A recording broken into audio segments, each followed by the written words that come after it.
મારે નાનકડી બે ચાર વાત કરવી છે કે મુસાફર હું મુસાફર છું, લહેરની વાટ લેવી છે, અને મળે જો હથવારો હારો તો આજ એકાદ બે વાત કેવી છે.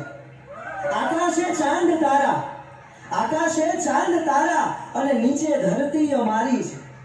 આકાશે ચાંદ તારા અને નીચે ધરતી અમારી છે, સમંદર તો હૈયામાં છે, એવી ઘૂઘવાટ લેવી છે. આજે આપણે હંગા અહીંયા મળ્યા છીએ ને એનો બહુ આનંદનો આજે દિવસ છે.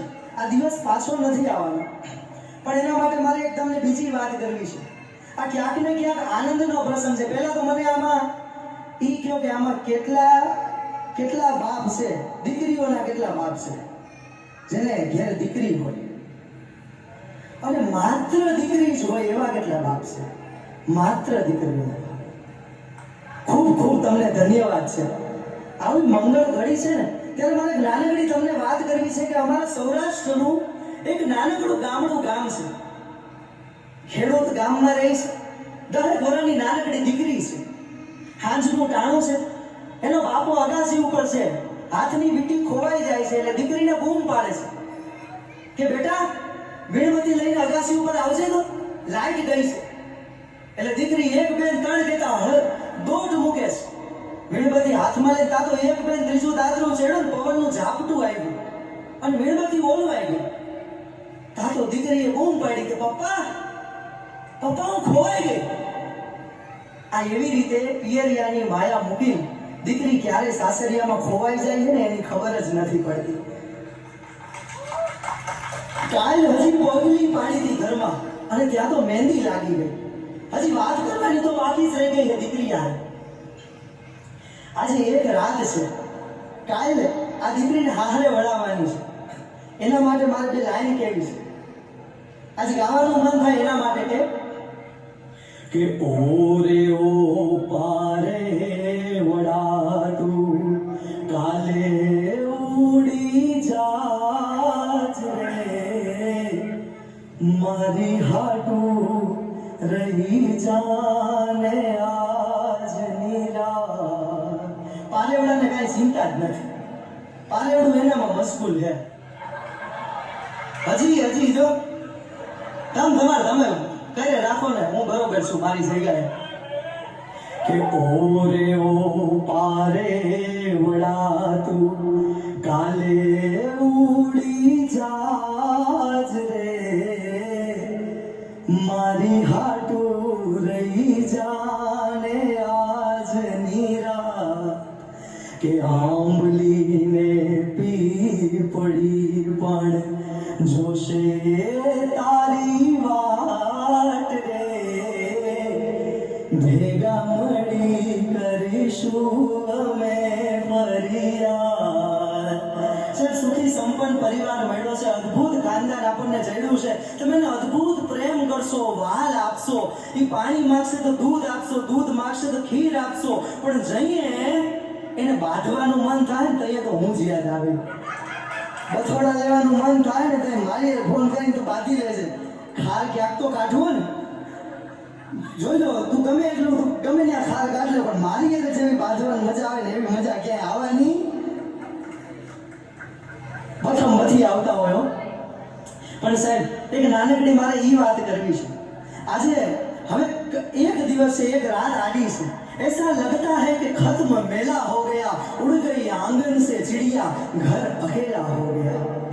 સાહેબ તમે અશ્વદાન કરો, ગજદાન કરો, સુવર્ણ દાન કરો, ભૂમિ દાન કરો, પણ સૌથી મોટામાં મોટું કોઈ દાન હોય ને તો એ કન્યાદાન છે. એ કન્યાદાનની ઘડી એવી આજે આપણે સૌ કોઈની સાક્ષી બનવા જઈ રહ્યા છીએ. કન્યાદાન એટલે કન્યાનું દાન નથી હો. સમાજમાં એવી માન્યતા છે કે કન્યાદાન એટલે દીકરીનું દાન. ખોટી વાત છે. કન્યાદાન સંસ્કૃત શબ્દ છે, એનો મતલબ થાય આદાન, ગોત્રનું દાન છે. દીકરી એના પિતાના ગોત્રમાંથી હવે પતિના ગોત્રમાં પ્રવેશ કરશે. અત્યાર સુધી ઓળખાતી કે ઉનડગઢ સ્વીટી નારાયણભાઈ. કોની દીકરી? તો નારાયણભાઈની દીકરી. હવે કાલ સવારે ગોત્રમાંથી તારે રજા લેવાની છે. હવે પૂછશે તો પપ્પાનું નામ પાછળ નહીં આવે. ઉનડગઢ પરિવારમાંથી હવે બળદેવ પરિવારના આંગણે તારે જવાનું છે. એક રાત આલી છે બેટા. આ ક્યારે આ દિવસ આવી ગયો એની ખબર જ નથી પડતી. એના માટે એક નાનકડી શાયરી મને કહેવી છે કે उसकी मुट्ठी में जान होती है, उसकी मुट्ठी में जान होती है, जिसकी बेटी जवान होती है। એ બાપને જ ખબર હોય કે કેટલી વેદના છે। જ્યારે ભગવાન છે ને દીકરાનું સર્જન કરે ને ત્યારે ભગવાન એમ કહે છે કે જા બેટા તારા બાપને તું મદદ કરજે, પણ જ્યારે ભગવાન દીકરીને મોકલે ને ત્યારે એમ કહે જા બેટા તારા બાપને હું મદદ કરીશ। લોકો એમ કહે છે કે સ્ત્રી છે ને દરેક ક્ષેત્રમાં પુરુષની સમોવડી હોવી જોઈએ, સ્ત્રી પુરુષની સમોવડી હોવી જોઈએ। આ જેને કીધું ને એને હજી લગી ગોતું હો। હિન્દુ શાસ્ત્રમાં એવું લખ્યું છે કે દેવોનો દેવ એટલે બ્રહ્મા વિષ્ણુ મહેશ, દેવોના દેવી ત્રણ દેવોથી આગળ કોઈ નથી। પણ જ્યારે આ ત્રણેય દેવોને વિદ્યાની જરૂર પડે ને ત્યારે સરસ્વતી પાસે જાય છે, રૂપિયાની જરૂર પડે ત્યારે લક્ષ્મી પાસે જાય છે, શક્તિની જરૂર પડે ને ત્યારે મા કાલી પાસે જાય છે। જો આપણો બાપનો બાપ એ ભગવતીના ચરણમાં જાતો હોય તો આપણે તો કઈ વાડીના મોટા છે। બાપ જ્યારે મોડો આવે ને ત્યારે દીકરી પાણીનો ગ્લાસ લઈને આવે, લ્યો પપ્પા પાણી।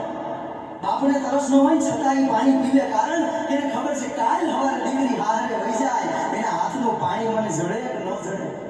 દીકરી હોતી હોય માથે હાથ ફેરવે, એને ઉઠાડે નહીં, ઘરવાળીને કહે કે મને ભૂખ લાગી છે કંઈક બનાવી દે। એ દીકરીને હુવા દે, કારણ કે એને ખબર હોય છે કે કદાચ આજે આવે નીંદર લઈ છે, કાલ સવારે હાહરિયા મળે કે ન મળે એને ખબર નથી। સાહેબ એ બાપની વેદના છે ને આતે મંગળ પ્રસંગ છે, પણ ક્યાંક ને ક્યાંક એના હૃદયમાં કરુણતા ઘૂંટાઈ રહી છે। 15 તારીખે ટ્રેન છે, 16 તારીખે ઘીરે પૂગી જાઉં, સાંજે 5 વાગે 6 વાગે બધોય સામાન મળી જાય, જે વસ્તુ જ્યાં રાખી છે ત્યાંથી મળી જાય, પણ હસતી રમતી ખેલતી એક દીકરી ઘરના આંગણામાંથી ખોવાઈ જવાની છે। બંગડીનો રણકાર અને ઝાંઝરીનો ઝણકાર એ તો સાહેબ ભાગશાળીના ઘરમાં જ હોય છે। દીકરી વગરના ઘરમાં અવાજ હોય પણ કલરવ નથી હોતો સાહેબ, કલરવ નથી હોતો। કે આજે મારા પપ્પાનો ભાવ મારા મંચ ઉપરથી કેવો છે, ભાવ મારા પપ્પાનો, લાગણીઓ મારી પપ્પાની રજૂ હું કરું છું, ત્યારે આજે મને એમના તરફથી એક ગીત ગાવાનું મન થયું છે। મારા પપ્પાનો જ્યારે ભાવ હોય, આજે દીકરી હવે બહુ ગણતરીના કલાકો છે આંગળીના બેઠાના, આજે છે ને ધાર અસુરોની થવા માંડે, કારણ કે જ્યારે વાત દીકરીને આવે ને ભગવાને એવું સર્જન કર્યું, વિદાય કર્યા વગર હાલતું નથી। આમાં કેટલાય એને દીકરી વડાવી છે, હાથ ઊંચો કરો છે। સૂરજ નારાયણને ઘરે જો દીકરી હોત ને તો એને ખબર પડત કે દીકરીની વિદાય પછી ઘરના આંગણામાં અંધારું કેવું હોય છે। એ સાહેબ જેને દીકરી વડાવી હોય ને, કાળજાનો કટકો દીધો હોય ને, એ જાણે કે દીકરી મારી વાલ પંખીડી હવે ડાળથી ઉડી ગઈ, દીકરી મારી વાલ પંખીડી હવે ડાળથી ઉડી ગઈ। પપ્પા હું તમને રિક્વેસ્ટ કરું કે ખાલી આજની રાત છે આવી જાઓ, બેનની બાજુમાં બેસી જાઓ, પછી કદાચ દેહમાં જડે કે ન જડે, આજે એકવાર એમની જગ્યા અહીંયા કરી દો, પછી તમારે ત્યાં જગ્યા કોઈ નથી દેવાની જગ્યા। પપ્પા આજે એક રાત અહીંયા બેસી જાઓ, એકવાર દીકરીને ગળે લગાવી લો, પછી નહીં મળે આવશે, પછી રાજકોટથી અહીંયા નહીં આવી શકો, એક આજની રાત આવીશ। પછી એમ કહે કે પ્રેમ કહેતો હતો પણ હું ન ગયો, આવતા રહ્યો કે ઓરે ઓ પારે વડા તું કાલે ઉડી જાજ રે, મારી હાટુ રહી જાને આજની રાત। આંબલીને પીપળી પણ જોશે તારી વાટ રે, ભેગા મળી કરીશું અમે ફરિયાદ કે દીકરી મારી વાલ પંખીડી હવે ડાળથી ઉડી ગઈ, કાળજું ભીનું ને આંગણું કોરું હવે કલરવ લેતી ગઈ, ઉડી ગઈ કે કાળજા કે રોકટ કો જાતા धार अश्रुनी थई। साई कहे आ बात अंतरनी कोई ने केवी नहीं, दीकरी मारी वाल પંખીડી આ ક્યાં ઉડીને વહી જવાની એની ખબર નથી હવે તમે જો આવી જોડી છે ને કોને મળે છે ઘણા લોકોએ કીધું કે રાજકોટ રહ્યો ને હૈદરાબાદ છે કે પુરુષ વંકો પાઘડી અને નૈણાવંતી નાર આવી જોડી જેને મળે ને એનો થઈ જાય મેળો પાર પણ આવી જોડી મળે કોને કોને મળે કે પ્રીતે ભલા પારે વડા અને મોર કરે મલાટ હરખે હરખા તો જડે જો લેખા હોય લેખ લલાટ લલાટમાં લેખો હોય તો હરખે હરખું જડે પણ વધારે સમય નથી લેવો હવે મારે ઘણાના ડાન્સ બાકી છે એટલે અંતમાં બે જ લાઈન કહેવી છે कि सितारों को आंखों में महफूज रखना बहुत देर तक रात ही रात है मुसाफिर है हम भी मुसाफिर हो तुम भी कहीं ना कहीं फिर मुलाकात होगी कहीं ना कहीं फिर मुलाकात होगी सितारों को आंखों में महफूज रखना बहुत देर तक रात ही रात है मुसाफिर है हम भी मुसाफिर हो तुम भी कहीं ना कहीं फिर मुलाकात होगी અને એથી આગળ એક નાનકડી વાત કહીને વિરામ લેવો છે કે મૌનને માણી લઈને એવા કિરદાર મળી જાય તો ઘણું છે મૌનને માણી